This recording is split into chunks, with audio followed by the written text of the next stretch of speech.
Hello friends, ಎಲ್ಲರಿಗೂ ನಮಸ್ಕಾರ. Lakshmi's kitchen YouTube ಚಾನಲ್ಗೆ ಇವತ್ತು ನಾವು ಮಾಡ್ತಿರುವಂಥದ್ದು ಮಾವಿನಕಾಯಿಯ ಉಪ್ಪಿನಕಾಯಿ. ಮೊದಲಿಗೆ ಮಾವಿನಕಾಯಿಯನ್ನು ಸ್ವಚ್ಛ ಮಾಡಿ ಅದನ್ನು ಕತ್ತರಿಸಿ ಉಪ್ಪಿನೊಂದಿಗೆ ಸೇರಿಸಿ 1 ವಾರಗಳ ಕಾಲ ಹಾಗೆ ಬಿಡಬೇಕು. 1 ವಾರದ ನಂತರ ಅದನ್ನು ಒಂದು ಪಾತ್ರೆಗೆ ಹಾಕಿ ಅದರಲ್ಲಿರುವ ಉಪ್ಪಿನ ನೀರಿನಾಂಶವನ್ನು ತೆಗೆಯಬೇಕು. ಇಲ್ಲಿ ನೋಡಿ, ಅದರಲ್ಲಿರುವ ಉಪ್ಪಿನ ನೀರನ್ನು ತೆಗೆದು ಒಂದು ಪಾತ್ರೆಗೆ ಹಾಕಿ ನಂತರ ಇದನ್ನು ಕುದಿಸಬೇಕು. ಇವಾಗ ಇದು ಕುದೀತಾ ಇದೆ. ಈಗ ಗ್ಯಾಸನ್ನು ಆಫ್ ಮಾಡಬೇಕು.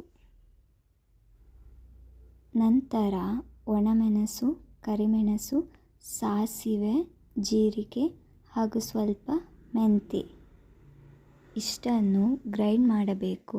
ಇದಕ್ಕೆ ನೀರನ್ನು ಸೇರಿಸಬಾರದು. ನಂತರ ಇದಕ್ಕೆ ಸ್ವಲ್ಪ ಅರಶಿನವನ್ನು ಹಾಕಿ ಉಪ್ಪು ನೀರನ್ನು ಹಾಕಿ ಮತ್ತೆ ಗ್ರೈಂಡ್ ಮಾಡಬೇಕು. ಈಗ ಒಂದು ಬಾಣಲೆಯನ್ನು ತೆಗೆದುಕೊಂಡು ಅದಕ್ಕೆ ಎಣ್ಣೆಯನ್ನು ಹಾಕಿ ಸಾಸಿವೆ, ಕರಿಬೇವು ಹಾಕಬೇಕು. ಆಮೇಲೆ ಗ್ರೈಂಡ್ ಮಾಡಿದಂತಹ ಮಿಶ್ರಣವನ್ನು ಸೇರಿಸಿ ಚೆನ್ನಾಗಿ ಮಿಕ್ಸ್ ಮಾಡ್ಕೋಬೇಕು.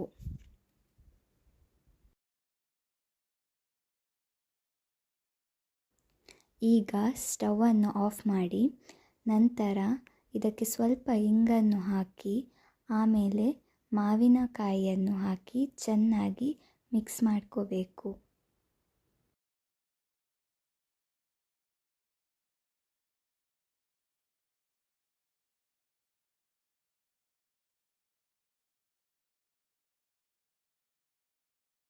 ನೋಡಿ, ಈ ರೀತಿಯಾಗಿ ಚೆನ್ನಾಗಿ ಮಿಕ್ಸ್ ಮಾಡ್ಕೋಬೇಕು. ಇಲ್ಲಿಗೆ ಮಾವಿನಕಾಯಿಯ ಉಪ್ಪಿನಕಾಯಿ ರೆಡಿ.